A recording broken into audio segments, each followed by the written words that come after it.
Okay, so this is kind of an overview of what we call the grid, kind of as it stands when you first open up Logic. We're just going to go through some of the key things that you're going to need to know how to use to be able to work Logic. Some of the basic things before we even start recording any sounds. Just going to take you through some of the tools, some of the things that we have here along the top and down the sides of our grid. Now, when you load up Logic for the first time, and when we load up for software instruments, it will normally come up with a classic electric piano sound. That's fine. We can change that in a second, and I will show you how. Now, along the top, we have your play bar, just like you'd have on iTunes, Spotify, with a play button, a stop button, which is also a back to the beginning button.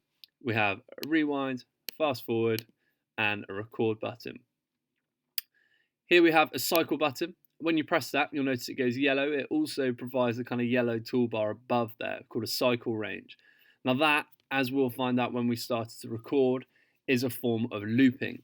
So I could set my loop, and as I press play, it will start from the beginning of that loop. And when it gets to the end of this loop, it will go back to the beginning, okay? Now, always be wary that sometimes I'll get people saying, sir, it's not starting from the beginning, it keeps repeating that section. That'll be because you've got that loop on, it's yellow, so you just turn that off. The reason we use that is sometimes you may want to be just checking a couple of bars that you've recorded, so you can set the loop just to the bars that you want to be hearing and just play them over and over again and have a good listen to those bars that you've recorded. A shortcut for play and stop is hitting space. Space bar, that stopped it. Space bar again, can start. Okay, when you have something recorded and you want to kind of skip through and play at different areas like I'm doing now, but not using my mouse, we can use the less than and greater than signs. They're also the comma. So the comma sign takes you left and your full stop takes you right. Just nice to know. It's really, really easy. If you hold them, you can skip through. It skips you through kind of a bar at a time. So when you have got things recorded, you can just skip through using those. Some other things we've got at the top. In the middle here, we see your tempo, your BPM. So we can change that by clicking on the 120 and scrolling down. Now the lower the number, the slower the tempo. So we're getting to 60 BPM there. That is a second a minute. So the same speed as a clock. And if we reverse that and scroll upwards, we get higher, so 200 really, really fast. But we're going to leave that around 120 for now. 120 is a kind of marching tempo, but that's fine. We can change our time signature, 4/4, 3/4, 5/4. We're going to keep that as 4/4 for now.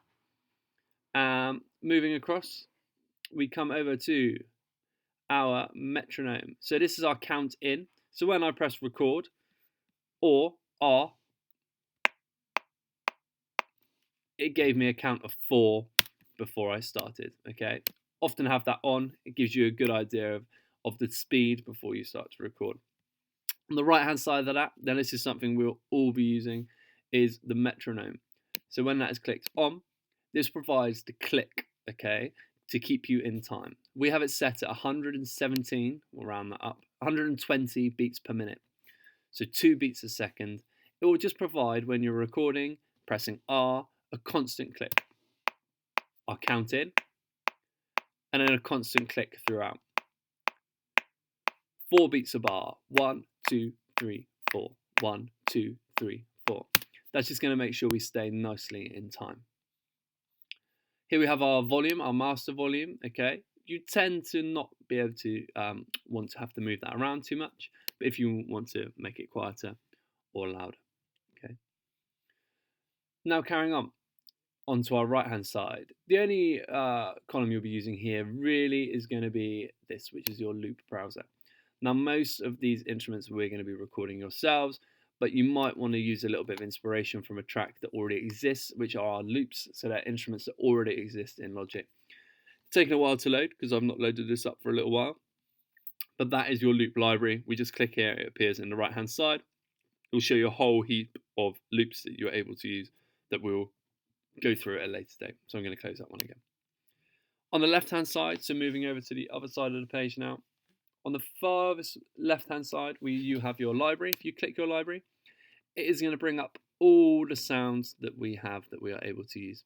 Like I said, it automatically does electric piano, but if I wanted to change that by using my pad to move to the left, it's going to take me to all these instruments where I've got bass, and it was give me all the options for bass, or I can scroll back. Piano, all the options for piano, scroll back, and we can go on and on. There are loads of instruments. What you can also do is click and we can search. So I could search for a trumpet, for example. It's going to give me all my trumpet sounds. Or I could search for a clarinet, and it is going to give me all my clarinet sounds, which is really, really handy. So that's our library. Next door to the library, we have the information. So this appears for each track, and we're going to talk a little bit more in detail about what these mean, but we will be using this. So that's your track information or inspector. Next door to that, we have our help buttons. Okay, so when these are on, everything that you hover over, it will provide a kind of little definition of what that is actually doing. Make sure that is off when you're using it, because it will get annoying. And we have some tools at the top, which we will not use very often. Okay, I'm going to leave that one there for now.